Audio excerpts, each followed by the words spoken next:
Greetings, one and all, and welcome back to the channel and to the page. My name is Big Rich X, and today we got a very special video for our How to Total War series because it's one of the first I'm doing per a viewer request. Shout out Arius Break 3231 wanting an Ikit Claw video. Thank you, Arius. I appreciate the comment. If you guys want to see other lords or campaigns in a how-to tutorial, just a quick casual guide format, nothing too crazy or meta or what have you, please be sure to leave a comment down below, like the video, share it, all that good stuff. Now, without any further ado, we're going to get right on into it, folks, because we are short on time, and time is of the essence, and that's really what it all comes down to for Ikit Claw. Ikit has a very, very fun feature, and probably one of my favorite features amongst the Skaven, which is Clan Scry's Forbidden Workshop, which has a multitude of different upgrades for units, weapons teams, siege engines, but most importantly, and probably one of the most powerful in-game faction features out there, Doom Rockets. Anyways, this is Ikit Claw. He is the chief warlock of Clan Scry. So, what that means, spellcaster, keep him away from fights, but we'll get into that later. This is his little starting video. This is his starting army. It's a little weak, so be sure to recruit some units early. Like I said, we get to that Forbidden Workshop. Mainly focuses on research, engineering buildings, minus 30%. Not a whole lot of faction and lord effects compared to some other lords, but still a very fun lord to play. This is his starting location, by the way. And pause here for lore. Alright, now we're gonna adjust the campaign settings a little bit. We already have everything set to normal. We'll pop that over to normal as well. No, we're gonna stick with Ikit. Anyways, let's start on in. All right. As you get loaded in, we get taken to Skaven Blight. Yes. A very, very fun, but sometimes difficult starting location. Anywho's, let's go through the how they play.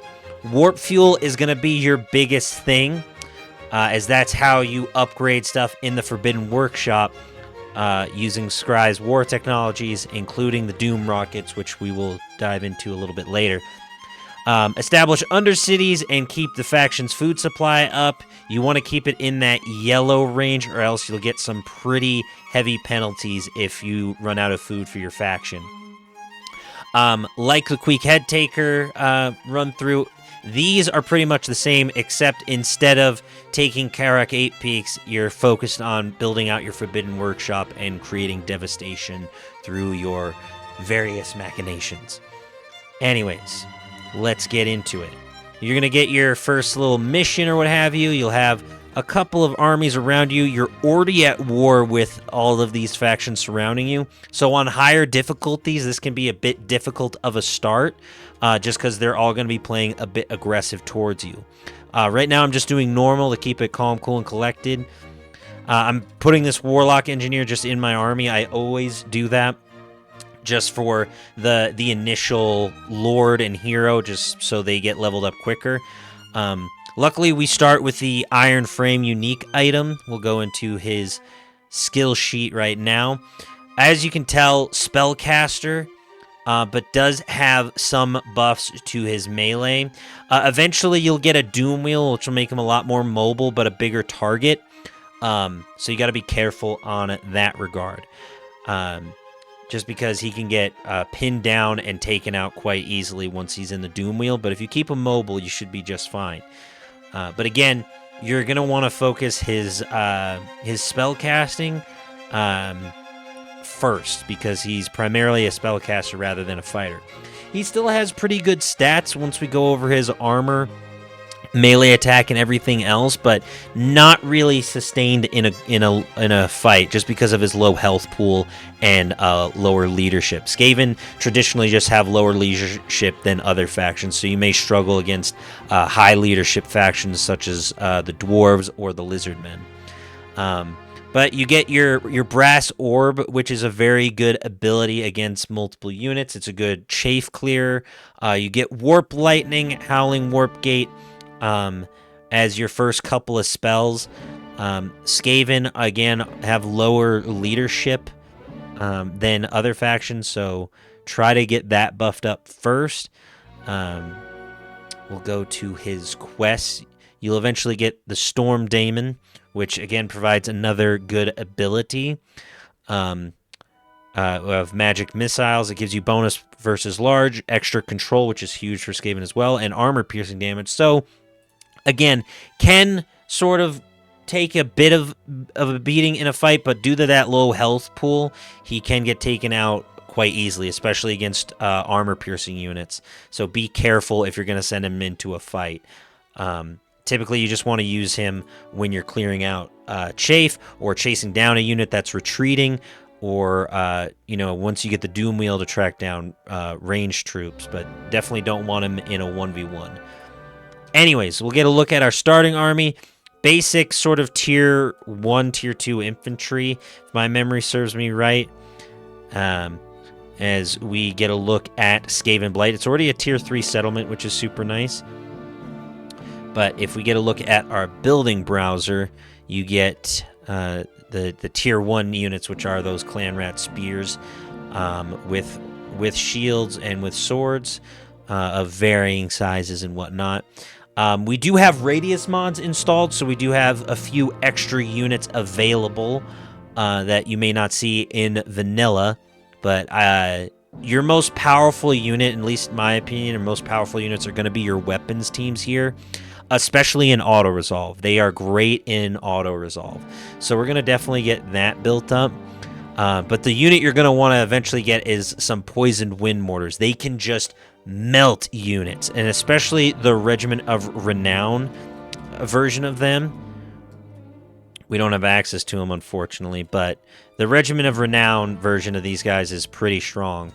And again, with Skaven, they have a pretty large research and tech tree, but you need specific buildings to start unlocking them, which you can tell by this little red building marker next to them before you can even start researching stuff. But once you can, start focusing on them.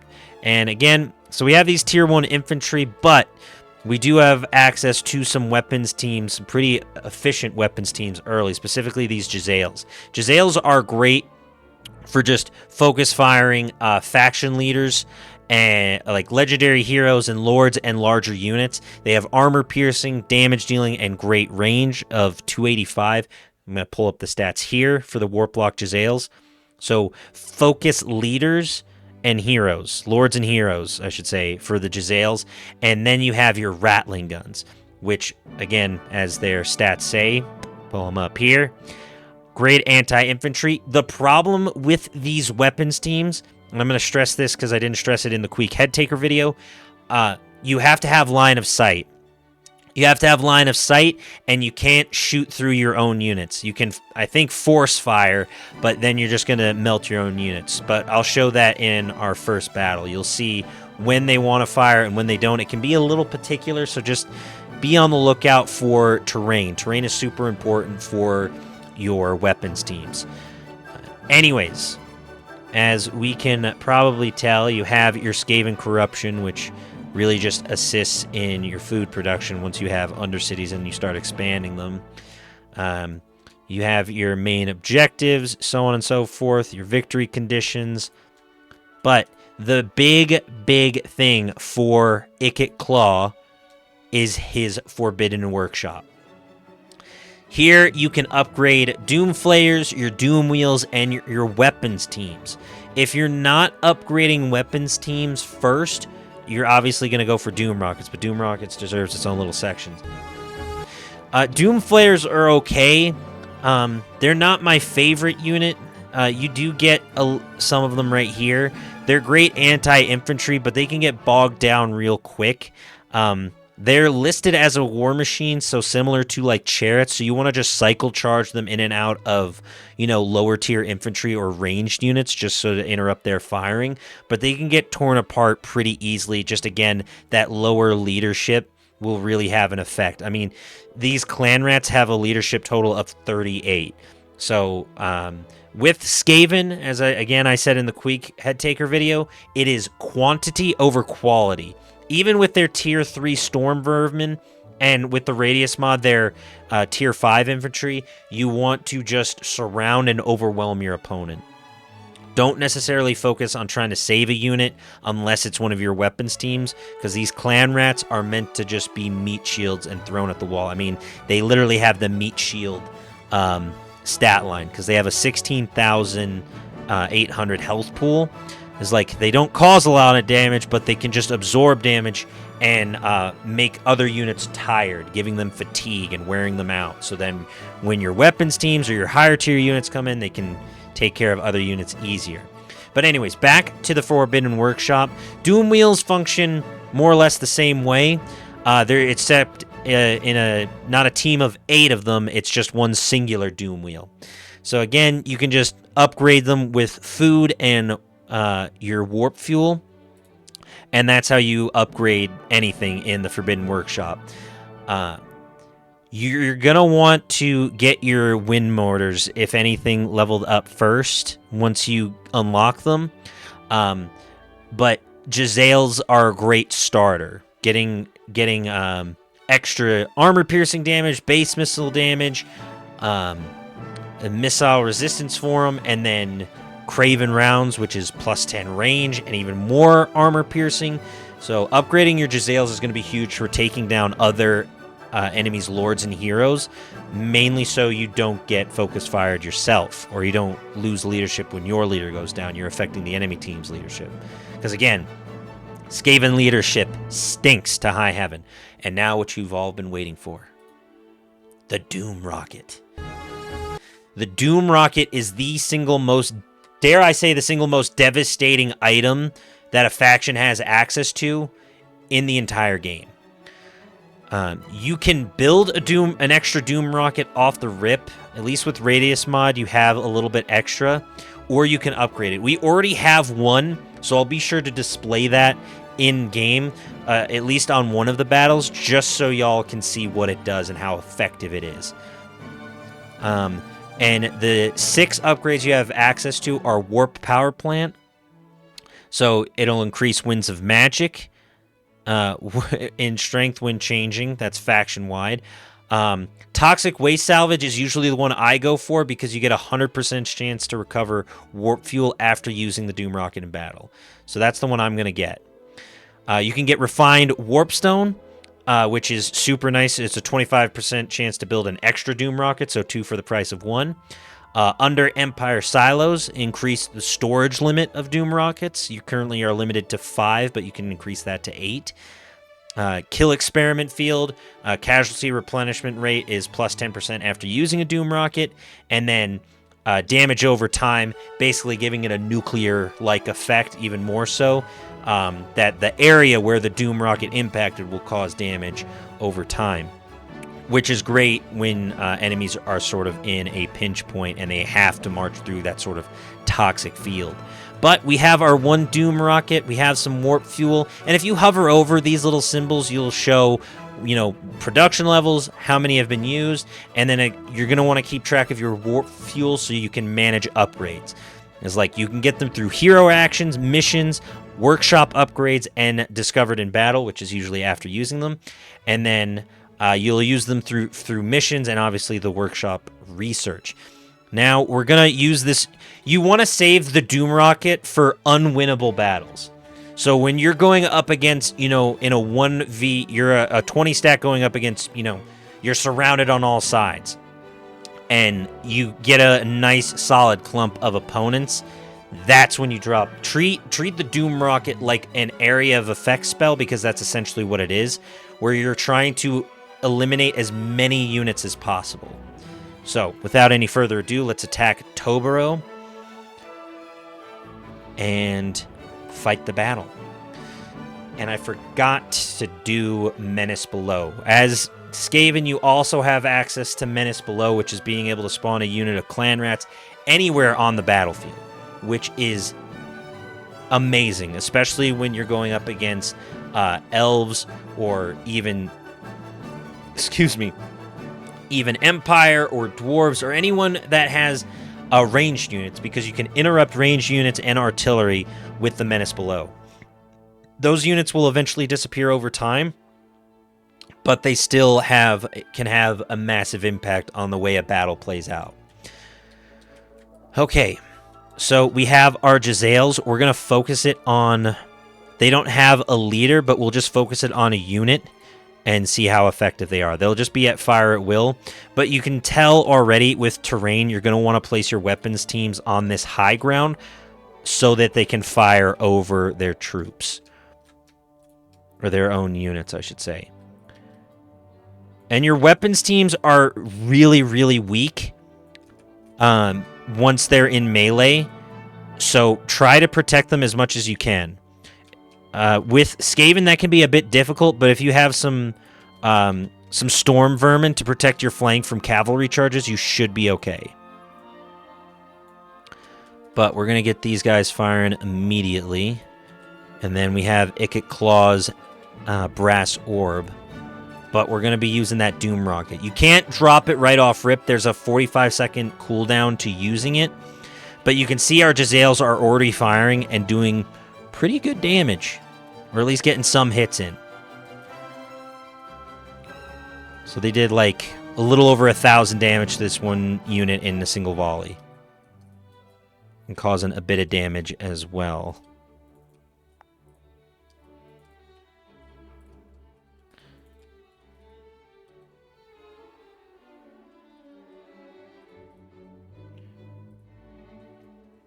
And we're going to halt our units, actually, because we're bringing this Doom Rocket in, and we don't want our own units to go down.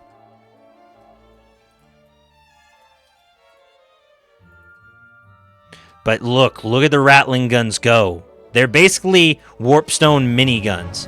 But here comes the Doom Rocket. I'm going to place it right here. It takes 5 seconds to call in, so just be ready to get it done. Boom! Literally a nuclear explosion, and it just wiped out 2 whole units. Like they were nothing.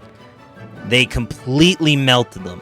That is the devastating power of the Doom Rocket, chat.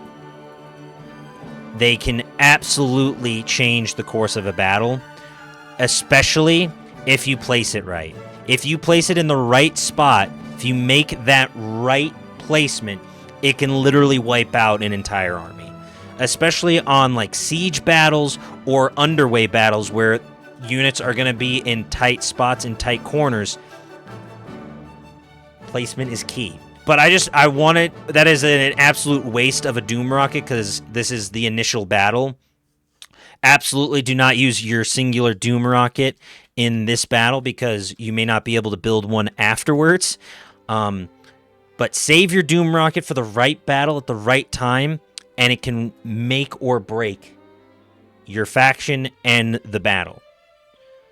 But as you can tell, we obliterated this army. They got torched. We're going to use that brass orb as well. You get that right off rip. So again, another great chafe clearing ability, and that's what the Skaven really excel at, is their warpstone abilities. Another fun one is Warp Lightning, which opens a vortex from the sky and can also be upgraded to do more damage. But again, look at the Rattling Guns go. And you can basically upgrade the Rattling Guns so that they fire pretty much nonstop, but that's through the Forbidden Workshop. But yeah, that is how to play with Ikit Claw, at least in battle. Like I said at the beginning of the video, you are surrounded on all sides, But if you take your time and just slowly expand, build up your army to a full 20 stack before, going out, you'll be just fine. The key, again, with Skaven is quantity over quality. So you can get a full stack of Skaven slaves or clan rats for very, very cheap. You already have plus 3,000. You can build up your economy to more, even more. The big thing with that, though, if you're going to build a bunch of cheap armies, is food. The more armies you have, the more food you're going to need. So it's a balance game. It's balancing out when to build an army and when not to. It's like, do I play this a bit more aggressively or passively? But that goes for any campaign. With Skaven in the early game, though, you have to manage your food just because you start off with already in the yellow, and you want to have a surplus or plentiful food. So you get those faction-wide buffs. Like, you get extra growth, extra control, extra leadership. And it gets even higher when you're at plentiful, even more so than a surplus. So right now we're just going to loot and occupy rather than raise or do anything like that, just because we need to expand our cities and our sort of foothold in the world. Skavenblight is a very tough settlement to take outright just because of the units you have to start off with, both in vanilla and in Radius mod. But just be on the lookout for incoming armies by, expanding your under empire and, building up your army you start off with. Now, again, we just want to get these basic abilities first. You'll be just fine. Ain't nothing but a thing. Ain't nothing but a thing. So, yeah, that's the sort of the gist of it, folks. Again, I'm going to go with +4 food generated, the exploitative planning commandment, just because that'll help increase our surplus of food. I typically do that for most of my provinces for Skaven, just so my food production stays high. Now, again, you can do that through a multitude of means. I won't read it through all of them. I'll just pause here so y'all can read. Pause and zoom up. This is how you get food. This is how you consume food, so on and so forth. But that is really how you play Ikit. Like most Skaven factions, it's prioritizing quantity over quality, and then pick and choose your weapons team's upgrades. I'd say focus on the Warplock Jezzails and Rattling Guns first. The Warp Grinders and Warp Fire Throwers are okay. The Warp Fire Throwers, though, are especially great in auto-resolve and in just clearing chaff, because it's just burning crap all over the place. They are really good early on, but the Poison Wind Mortars are going to be your bread and butter in late game. They can melt just about any infantry unit out there, and if there's a cavalry unit standing still, that'll get melted too. It is a phenomenal unit, just you have to be able to protect the flank, so that goes into upgrading your infantry and getting sort of the tier 3 or higher infantry in the Storm Vermin, and Clan Rat Warriors, and everything else the Radius mod has to offer in terms of your infantry units. So, again, build up your armies, manage your food, get your Doom rockets built, and become the rat version of Oppenheimer. But I hope you guys enjoyed the video. It went a little longer than expected. Again, like I said, if you have any questions, comments, concerns, let me know down below. Who do you want to see next? Who do you need to see next, I should say? And hopefully you can have a little bit of fun dropping some Doom rockets across the land. Stay safe, stay awesome, and stay beautiful. I will catch you in the next one. And thanks for watching. Bye, everybody. Bye-bye. Bye. Bye, guys. So long. Bye-bye.